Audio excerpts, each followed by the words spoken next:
GPT, mən bir ateist kimi səninlə söhbət edəcəm. Mənə bir dostum dedi ki, sən ateist kimi inancım yoxdur desən də, sənin də kifayət qədər inancların var və sənin bütün elmi metodologiyan inanclara əsaslanır. Təməldə inanclara söykənirsən. Bu doğrudur?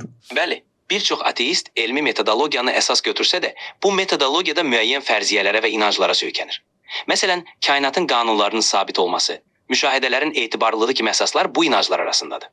Ateistlər də bu inanc... Mənim heç bir inancım yoxdur, dost. Mən ateistəm. Mən indi hər hansı bir proses deyəcəm, bir fiziki proses deyəcəm. Bax gör burada mənim hansı inancım var. Hamısı birbaşa elmi metodologiyaya söykənir. Məsələn, ildırımın çaxması müsbət yüklər mənfi yüklərə doğru hərəkət edir, ən uyğun trayektoriyanı izləyir, sonra neon parlaq işıq yaranır. Bunu biraz da aça bilərik. Yəni burada hamısı elmi metodologiyaya əsaslanan açıqlamalardır. Bu prosesi açıqladım. Burada mən hansı inanca söykəndim? Və söykəndimsə bu inanclarımı say. Bu prosesi elmi metodologiya ilə açıqlayan aşağıdakı fərziyyələrə əsaslanırsan. 1. Kainatın qanunları sabit və başa düşüləndir. 2. Müşahidələr və təcrübələr etibarlıdır. 3. Səbəb-nəticə əlaqələri mövcuddur. Bu fərziyyələr olmadan elmi nəticələr çıxarmaq çətin olardı. Ateistlər də bu fərziyyələrə əsaslanaraq elmi bilgiləri qəbul edirlər. Yəni, bunlar dəqiq elm deyil, inanclarımdır, eləmi? Bunlar elmi fərziyyələrdir. Elmi metodologiyanın təməl prinsipləridir. Lakin müəyyən mənada inanclardır. Çünki hər şeyin sabit qanunlara əsaslandığını və müşahidələrin etibarlı olduğunu qəbul edirik. Yəni təməldə inanca söykənirəmsə, inancların bir də say görək. Bəli. Elmi metodologiya müəyyən fərziyyələrə və inanclara əsaslanır. Məsələn, kainatın qanunlarının sabit olduğu, müşahidələrin etibarlı olduğu və səbəb-nəticə əlaqələrinin mövcudluğu kimi inanclar bu əsaslardandır. Yəni kainatın qanunlarının sabit olduğu bu mənim inancımdır. Bəli. Bu bir növ elmi fərziyyədir. Kainatın qanunlarının sabit olduğuna inanmaq elmi araşdırmaların əsasını təşkil edir. Əgər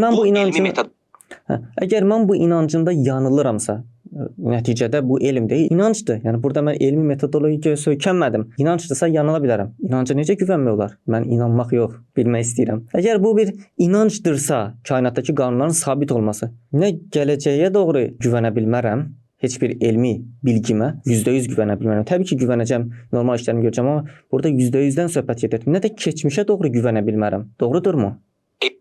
Burada fəlsəfi bir şey danışırıq. Burada gündəlik həyatdakı bir şey danışmıram. Dəqiq mənə söylə, nə qədər inanc, mənim məlumatlarımın nə qədəri inanc, nə qədəri elmdir. Dəqiq elmdir. Elmi metodologiya müəyyən fərziyyələr üzərində qurulur. Bu fərziyyələr, misal üçün, kainatın qanunlarının sabit olduğu kimi inanclardır. Bu fərziyyələr olmadan elmi biliklər formalaşmaz. Yəni, elmi bilgilərin müəyyən bir hissəsi inanclara əsaslanır. Yaxşı, GPT, səbəb-nəticə əlaqəsi mənim bir inancımdır dedin, eləmi? Elə anladım. Bəli, səbəb-nəticə əlaqəsi elmi araşdırmaların təməlində duran əsas fərziyyələrdən biridir. Bu, hadisələrin müəyyən səbəblər nəticəsində baş verdiyi inancına əsaslanır. Mənim bir dostum bir videoda cücənin əmələ gəlmə proseslərini saydı, bütün bu səbəbləri, yəni gözlə görünən səbəbləri və həqiqətdə bu səbəblərin həqiqi səbəb olmadığını iddia etdi. Həqiqi səbəb birbaşa ağıl sahibi bir güc, Allahdır, iddia etdi. Görünən bütün səbəblər həqiqətdə səbəb deyil, dedi. Bu onun inancıdır. Belə baxdıq ki, bu onun inancıdır. Ancaq görünən bütün səbəblər həqiqətən də səbəbdir. Səbəb-nəticə əlaqəsi var. Demək də bir inanc imiş. Yəni, belə anladım mən. Bir işin olması, yəni yumurtanın hansı proseslərdən keçərək cücə olması, bütün bu mərhələləri saymaq dəqiq, obyektiv elmdir. Ancaq buna görünən maddənin səbəb olmasını, səbəb-nəticə əlaqəsi, maddə səbəbdir demək bir inancdır. Ateizmin inancıdır. Buna səbəb maddə deyil, başqa bir ağıl sahibi gücdür. Allah olsun adı. Bu da bir inancdır. Yəni, bu nöqtədə ateizm və İslam əslində də ikisi inanc olmuş olur təməldə. Necə də özlərini obyektiv kimi göstəriblər ha. Yəni, hər hansı bir prosesdə, ildırımın çaxma prosesində biz bütün müsəlmanlar, ateistlər, deistlər, hər kəs bütün prosesi sayır, elmi ardıcılıqları hamısını sayır, yəni görünən şeyləri hamısını sayır. Ancaq bu işin icra edicisi kimi bu işi edən zahirən görünən səbəblər, yəni atomlar, qüvvələr və s. maddə və enerji. Başqa nə var ki kainatda? Bu işi icra edən maddə və enerjidir. Bu səbəblər görünən səbəblərdir deyə iddia etmək ateizm və deizmin inancıdır. Bu işi icra edən maddə və enerji deyil demək də İslamın inancıdır. Yəni, təməl olaraq ateizm də bir inanc imiş, deyilmi? Hər iki tərəf də inanclara əsaslaşır. Ateizm təbiət qanunlarına və maddi səbəblərə inanır. İslam isə bu səbəblərin arxasında metafizik bir gücün olduğunu qəbul edir. Dostum, bəs əgər bir nəfər öz inanclarını inanc kimi yox, elm kimi servis edirsə, bu nə qədər əxlaqidir? İnancları elm kimi təqdim etmək yanlışdır. Hər kəsin inancları ola bilər. Ancaq bunları elmi faktlar kimi təqdim etmək doğru deyil. Dürüstlük inancları və elmi faktları açıq şəkildə ayırmaqdan keçir. Məsələn, ateizmin də inancları, hər insanın inancları ola bilər. Yəni inanc pis bir şey deyil ki. Ancaq bu inancı elm kimi servis etmək bu çox əxlaqsız bir şey olduğu qənaətindəyim. Sən nə düşünürsən? İnancları elm kimi təqdim etmək doğru deyil. Hər kəsin inancları ola bilər. Ancaq bunları elmi faktlar kimi göstərmək etik deyil. Dürüstlük inancları və elmi faktları açıq şəkildə ayırmaqdan keçir. Elm hər şeyi açıqlayır. Elm gözəldir. Elmdən daha üstün nə ola bilər ki? Məsələn, insanlar inancla elmi qarşı-qarşıya qoyurlar. Ancaq heç bir inanc heç bir zaman dəqiq elmə qarşı çıxa əsla mümkün deyil. Elm çox açıq bir faktdır. Elm həqiqətdə bunu da danışaq əslində. Elm dəyişərmi, yoxsa dəyişməzmi? Məsələn, mən bu mövzuda da aşağı-yuxarı qarşıma çıxan bütün insanlarla tərs düşünürəm deyəsəm. Yəni bir şey açıq, dəqiq bir elmdirsə, dəyişməz, əsla dəyişməz. Elm dəyişirsə, bax, məsələn deyir ki, elm dəyişkəndir, elm dəyişkəndir dedinsə artıq bu adı üstündə demək ki, dəqiq elm deyil. Bu bir inancdır. Bir şeyə çox qüvvətli inanmısan deməkdir. Dəqiq elm əsla deyil. Məsələn 2 + 2 = 4. Bu dəqiq bir elmdir və bu özünü yeniləyən bir şey deyil. Heç bir zaman dəyişməz. Və üçbucağın 3 tərəfi var. Bu dəqiq bir elmdir. Əslində elm anlayışı da fərqli başa düşülür insanların. Elm qavramı fərqlidir əslində. Burada da bir problem yaşayırıq. Mən elmin dəyişməyəcəyini düşünürəm. Elm dəqiqdir, nədirsə. Sadəcə biz ona baxaraq yanlış anlaya bilərik. Bizim kainata bütün baxışımız inanclar üzərinə qurulub deyə bilərəm. Elm daim inkişaf edir və məlumatlar artdıqca yenilənir. Məsələn, 200 + 200 həmişə 400-dür. Bu dəqiqdir. Ancaq kainatı anlamaqda yeniliklər ola bilər.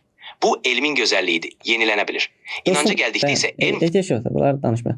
Dostum, ateizmin başqa nə inancı var? Məsələn, bir ildırım çaxma prosesində qanunların sabit şəkildə davam etdiyi dedin. Səbəb-nəticə əlaqəsi ateizmin inancıdır dedin. Başqa nə inancı var? Ateizmin başqa inanclarına misal olaraq obyektiv reallığın varlığı, təbiət qanunlarının hər yerdə keçərli olması və müşahidə edilən dünyanın maddi və izah oluna bilən olması kimi inancları göstərmək olar. Birinci nə dedin? Ətraf aləmin obyektiv varlığı olması. Bu mənim də inancımdır. Mən də ətrafın obyektiv gerçəkliyi olduğunu düşünürəm. Bu bütün insanların inancıdır, deyilmi? Mən belə bilirəm. Bəli, əksər insanlar obyektiv reallığın varlığını qəbul edir. Bu gündəlik həyat təcrübələrimizə əsaslanır və insanın dünyanı anlamasında təməl bir inancdır. Yəni simulyasiyada olsa bu da bir varlıqdır da. Yəni simulyasiya yoxdur demək deyil ki, simulyasiyadayıqsa da bu da yeni bir şey vardır deməkdir. Sadəcə ətrafdakı insanların həqiqətən insan yox, robot olmaq ehtimalını gücləndirir ki, bu real aləmdə də mümkündür. Bəli, simulyasiya nəzəriyyəsi də bir varlığı formasını ifadə edir. Həqiqətən də obyektiv reallığın varlığına inanmaq insanların ümumi qəbul etdiyi bir inancdır. Bu, həm gündəlik təcrübələrə, həm də rasional düşüncəyə əsaslanır.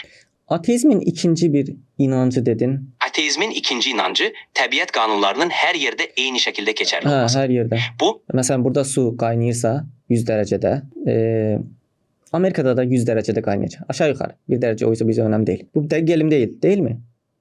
Bəli, bu bir fərziyyədir və elmin təməl prinsiplərindən biridir. Doğrudur. Bu fərziyyə, bu inanc, mən də bu inanca inanıram, bəli. Bu cür yaşamalıyıq, elə deyil? Ağla batan budur. Bəli, sən də bu inancı qəbul edirsən. Bu da rasional və elmi yanaşmanın təməlidir. Bu şəkildə yaşamaq dünyanı anlamaq üçün əsaslı yoldur. Bax, ateizmlə ikimizin də eyni inanclarımız var imiş, nə qədər. Bəziləri ikimizdə də eynidir, bəziləri bir-birimizdən fərqlidir. Amma insanların, ateist insan və deistlərin də inancları əslində. Bunlar hamısı deizmin də inancıdır. Bu da maraqlı bir faktdır ki, məsələn, müsəlmanlar öz inancları olduğunun fərqindədirlər.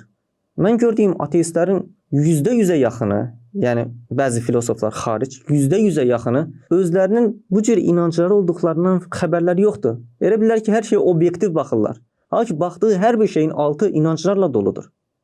Bəli, bu maraqlı bir müşahidədir. Hər kəsin müəyyən inancları var və bu inanclar bəzən fərqində olmadan formalaşır. Ateistlər də müəyyən inanclara sahibdir, lakin bunu fərq etməyə bilərlər. Bu, insanın düşüncə və dünya görüşünün bir hissəsidir. Olsun.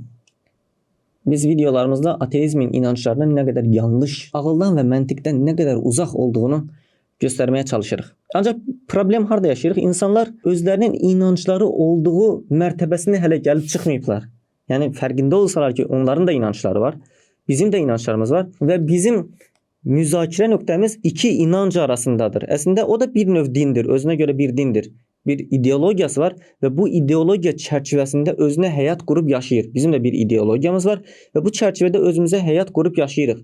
Yəni düşüncələrimizə görə həyatımızı qururuq. Buna bir din deyiriksə, İslam'a düşüncəsinə görə həyatını qurmağa bir din deyiriksə, bir ateist də düşüncəsinə görə həyatını qurur və ona görə yaşayır. O da onun dinidir. Bu iki din arasında müzakirə aparmaq istəyirik. Sadəcə problem harda yaşayırıq? İnsanlar elə bilir ki, iki inanc, iki din arasında müzakirə deyil bu. Bir obyektiv reallıq, elmi gerçəklik, ateizm və inanc ondan, yəni bu təbii ki, obyektiv reallıq inancı əzib keçər. Sən bu cür baxsan. Ancaq sən bilsən ki, sənin də inancın var, o da inancdır. Bu o demək deyil ki, Allahın varlığı kimi inancımız bugünkü elmi bilgilərimizdən zəifdir. Bizim məntiq çərçivəsində o qədər qüvvətli 2+2=4, 3 bucağın 3 kənarı olması kimi məntiqin 3 qaydası qədər qüvvətli. Elə məntiqi izahlarımız var ki, Allahın varlığı sadəcə bizim üçün inanc səviyyəsində qalmır. Sadəcə bildiyimiz elmi metodologiyaya görə mən inanc deyirəm.